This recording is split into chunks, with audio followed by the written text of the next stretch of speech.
कैसे हो चैम्पियंस। इस क्लास में बात करते हैं BA second year third semester psychology के चैप्टर 4 के बारे में। ठीक है, इसके पहले के 3 चैप्टर हमने कंप्लीट कर लिए हैं। इस वीडियो के डिस्क्रिप्शन के अंदर जो प्लेलिस्ट का लिंक है वहाँ पे आपको मिल जाएंगे। ठीक है, तो आज हम क्या पढ़ने वाले हैं, पहले हम देखेंगे इसके अंदर दृष्टिकोण की प्रकृति। ठीक है, दृष्टिकोण होता क्या है और उसके नेचर के बारे में थोड़ा सा पहले बेसिक इंट्रो लेते हैं कि दृष्टिकोण मतलब क्या। तो मनोविज्ञान में बात करें तो दृष्टिकोण से तात्पर्य लोगों, वस्तुओं, विचारों आदि का कुछ हद तक पक्ष या विपक्ष के साथ मूल्यांकन करने की सीखी हुई लगातार प्रवृत्ति से है। ठीक है, देखो यार, हम क्या करते हैं जब जैसे जैसे लोगों से मिलते हैं और या जैसे जैसे हम वस्तुओं को देखते हैं वैसे वैसे क्या हमारे दिमाग में अलग अलग विचार आते रहते हैं कि ये चीज़ ऐसी होनी चाहिए, ये चीज़ ऐसी होनी चाहिए।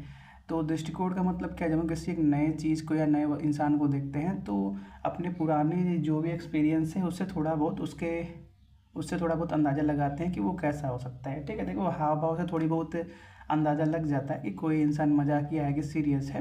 तो वही है कि अपने पुराने एक्सपीरियंस से हम क्या करते हैं, ये अंदाज़ा लगाते हैं। अंदाज़ा मतलब वही दृष्टिकोण अपना सेटअप करते हैं कि वो इंसान या वो वस्तु कैसी हो सकती है। ठीक है, यह एक मूलभूत पहलू है कि व्यक्ति सामाजिक दुनिया को किस प्रकार देखते हैं और उसके साथ किस प्रकार अंतर्क्रिया करते हैं। ठीक है, जो दृष्टिकोण है एक बहुत ही बेसिक सा चीज़ है जिसमें क्या व्यक्ति समाज में अलग अलग इंसान को या अलग अलग चीज़ों को किस प्रकार से देख रहा है और उनके साथ किस प्रकार से अंतर्क्रिया मतलब उनके साथ किस तरह से इंटरेक्ट कर रहा है, बात व्यवहार कर रहा है, ये सभी मैटर करता है।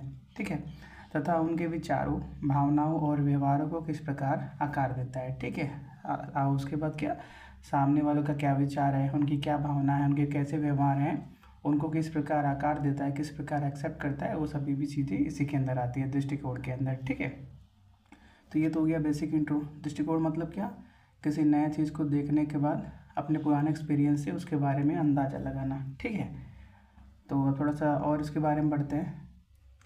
तो पहले बात करते हैं दृष्टिकोण की परिभाषा और घटक के बारे में। ठीक है, तो पहले पॉइंट इसके अंदर देखते हैं मूल्यांकन। तो पहले देखते हैं हम अभिवृत्ति मूलत मतलब किसी अभिवृत्ति वस्तु के बारे में मूल्यांकन क्या निर्णय होते हैं जो सकारात्मक से नकारात्मक तक हो सकते हैं। ठीक है, किसी वस्तु के बारे में, कोई वस्तु कैसा है इसके बारे में हम थोड़ा सा विचार करते हैं, अंदाज़ा लगाते हैं और जो हम सोच रहे हैं वो सही भी हो सकता है और गलत भी हो सकता है। ठीक है, हो सकता है कोई वस्तु है वो शांत पड़ी है तो हमको लग रहा हो कि वो कुछ नहीं करेगी, लेकिन हो सकता है कि उसके पास पहुंचने पे वो करंट वगैरह मार दे। ठीक है, तो वही है, जैसा हम सोच रहे हैं वैसा हो भी सकता है और नहीं भी हो सकता है। दूसरा क्या, एबीडी मॉडल। इसके अंदर हम क्या देखेंगे, दृष्टिकोण को प्रायः 3 घटकों वाला बताया जाता है। कौन कौन सा, संज्ञात्मक, भावात्मक, व्यवहारिक। इसको हम बोलते हैं ABD मॉडल। ठीक है, ABD मॉडल।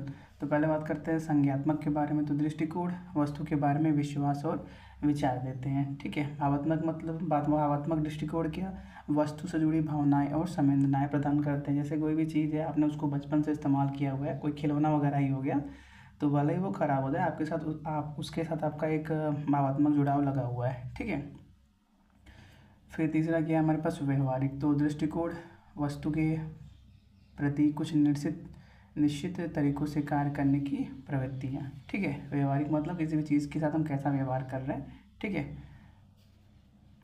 उदाहरण के लिए बात करें तो किसी विशेष भोजन के प्रति व्यक्ति के दृष्टिकोण में यह विश्वास शामिल हो सकता है कि यह स्वास्थ्यवर्धक मतलब संज्ञात्मक है, इसे खाते समय आनंद की अनुभूति मतलब भावात्मक आनंद मिलेगा, तथा इसे रेस्तरां में ऑर्डर करने की प्रवृत्ति व्यवहारिक है। ठीक है, फिर दूसरा पॉइंट क्या है हमारे पास, प्रकृति और उसकी विशेषता।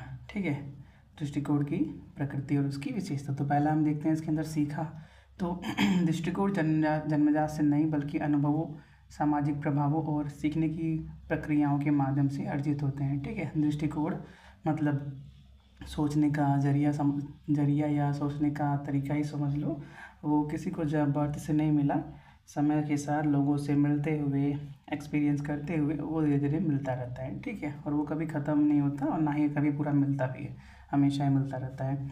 दूसरा क्या है, जिद्दीपन। तो समय के साथ दृष्टिकोण अपेक्षाकृत स्थिर हो जाते हैं, लेकिन नई जानकारी या अनुभवों के प्रति प्रतिक्रिया स्वरूप में वे बदल भी सकते हैं। ठीक है, तो क्या देखा हमने कि जैसे जैसे समय आगे बढ़ेगा उसके साथ ही जो दृष्टिकोण है वो अपेक्षाकृत स्थिर हो जाता है, लेकिन नई जानकारी पाने का, नई चीज़ें सीखने का जो जुनून है, जिद्दीपन है, हमेशा लगा रहता है। ठीक है, फिर अगला क्या है हमारे पास मूल्यांकन। तो दृष्टिकोण में चीज़ों के बारे में निर्णय लेना शामिल है, जिससे यह पता चलता है कि वे पसंद है या नापसंद, अच्छी है या बुरी। ठीक है, दृष्टिकोण से क्या पता चलता है कि कोई भी इंसान या कोई भी वस्तु कैसा है, उसको हम पसंद करेंगे या नहीं करेंगे। ठीक है, फिर अगला पॉइंट है हमारे पास पूर्वाग्रह। तो अभिवृत्तियाँ व्यक्तियों को कुछ निश्चित तरीकों से प्रभावित करने के लिए प्रेरित करती हैं तथा अभिवृत्तियाँ से संबंधित उनके विचारों, भावनाओं और व्यवहारों को प्रभावित करती हैं।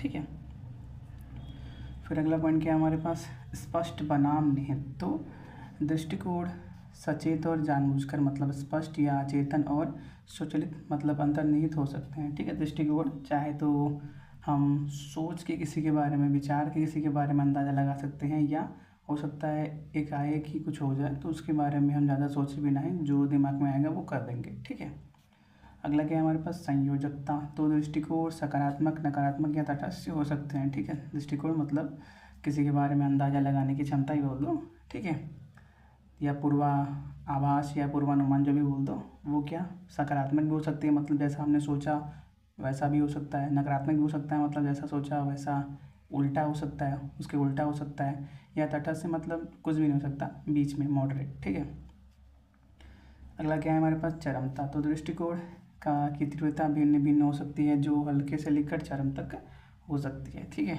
दृष्टिकोण मतलब क्या, अलग अलग तरीक़ों से हो सकती है। ठीक है, दृष्टिकोण हल्का फुल्का भी हो सकता है, मतलब नॉर्मल अंदाज़ा लगाना, और बहुत ज़्यादा भी हो सकता है, मतलब कुछ ज़्यादा ही सोच लेना। ठीक है, तो अब नेक्स्ट बात करते हैं दृष्टिकोण का महत्व क्या क्या है। तो पहला क्या है हमारे पास, पहला महत्व है गाइड व्यवहार। तो मतलब दृष्टिकोण इस बात को प्रभावित करते हैं कि लोग विभिन्न परिस्थितियों में और विभिन्न वस्तुओं के प्रति कैसा व्यवहार करते हैं। ठीक है, दूसरा है हमारे पास आकार धारणाएं। तो दृष्टिकोण इस बात को प्रभावित करते हैं कि व्यक्ति विश्व के बारे में जानकारी को किस प्रकार समझता और व्याख्या करता है। ठीक है, दृष्टिकोण क्या करता है, इस बात को प्रभावित करता है कि कोई भी इंसान पूरे समाज में है तो विश्व के बारे में मतलब अदर लोगों के बारे में किस प्रकार समझता है और किस प्रकार अपनी बातों को उनको समझाता है, किस प्रकार उनकी बातों को समझता है। ठीक है, फिर अगला क्या है हमारे पास, सामाजिक अंतर्क्रियाओं को प्रभावित करें। तो लोग दूसरों के साथ किस प्रकार व्यवहार करते हैं और संबंध बनाते हैं, इसमें दृष्टिकोण की भूमिका होती है। ठीक है, दृष्टिकोण बहुत इंपॉर्टेंट है कि हम किसी दूसरे पर्सन के साथ कोई भी हो कैसे बात करेंगे, कैसे उसके साथ रिलेशन बनाएंगे, कोई भी बिजनेस रिलेशन, फ्रेंड रिलेशन, कोई भी रिलेशन हो सकता है। ठीक है, और भी बहुत सारे पॉइंट हैं, आप PDF डाउनलोड कर लीजिएगा, उसके अंदर आपको सभी पॉइंट मिल जाएंगे। ठीक है, बहुत ईजी लैंग्वेज में नोट्स लिखे गए हैं, आपको ज़्यादा प्रॉब्लम नहीं होगा पढ़ने में। ठीक है, आपको अगर कोई भी डाउट हो तो आप कमेंट सेक्शन में पूछ सकते हो।